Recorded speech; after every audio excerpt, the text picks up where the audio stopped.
Sir, I am as dejected today as I was on the day the finance minister presented the budget. The description of the problems is correct, but the proposed solutions are not acceptable to us. I do not agree with the concept that linking the Indian economy with the world economy will improve the situation. By world economy, we mean the combined economy of the G8 nations. These nations taken together account for 12% of the world's population and 70% of the world production. How can we compare the economy of poor countries like India with the economies of those nations when the per capita income in India is rupees 40,000 and the per capita income in USA is rupees 5 lakhs, and in the case of G8 it is between rupees 4 lakhs and rupees 5 lakhs. The needs of the Indian people are different from those of the people of America, Britain and Japan. When we return from visits to foreign countries, we talk about the developments in those countries and want to know why such developments do not take place in India. We always try to adopt the latest trends in foreign countries, but this thinking is detrimental to national interest. Therefore, it is not possible for me to think the way the Honorable Minister of Finance thinks, nor do I agree to his views. Mr. Speaker, sir, I heard the speech delivered by the Honorable Minister of Finance. He reiterated the same point that had we failed to pay back the debt we have taken, we would have also been in the same condition in which countries of Latin America have fallen. I share the concern of the Honorable Minister about Latin America, whose condition deteriorated because of the close link with international institutions like IMF, World Bank, and other financial institutions and multinationals. Therefore, Mr. Speaker, sir, I would like to tell the people of the country this stark reality that by getting the finance bill passed, the government is going to take the path which would lead to a dangerous situation and which will not be a different situation from the situation of political slavery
and it.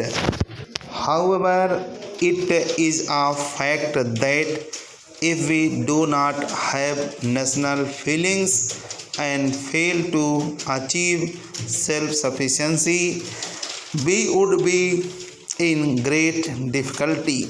I know that the government will be able to get the bill passed in the House, but we cannot associate ourselves with the bill and the policies adopted by the government.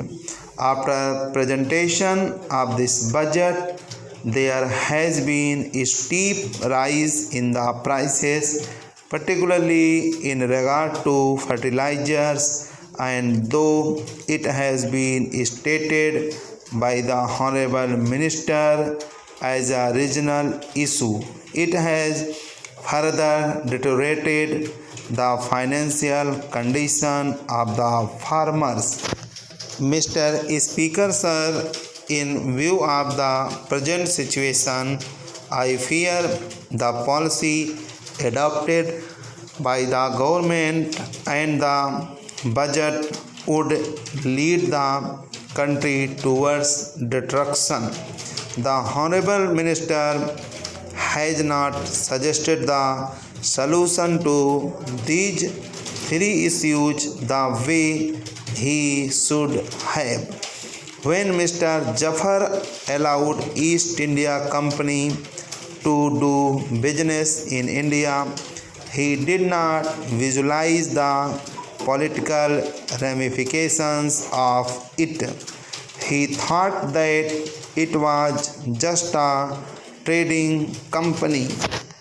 A senior minister in the Indian cabinet had stated in America that the government of India would invite American investment, though ultimately he did not succeed in getting it done.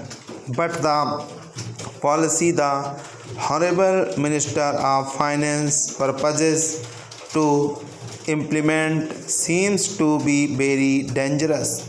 I am more disappointed because such a great politician like Sri Advani also praised it.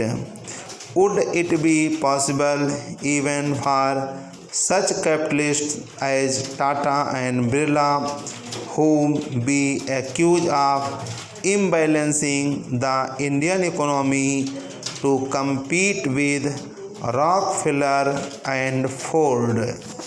It is a sign of danger for our economy and also for the capitalist system. The industrialists who fail to understand the motive of this bill will have to repent and face the consequences afterwards. There are a number of banks in our country. The Honorable Minister of Finance has been the head of these banks when nationalization policy was implemented. There were 14 banks. At present, various branches of banks are working in every area, and the government have to bear heavy expenditure. Would it not be in the interest of the country that all the banks should be unified?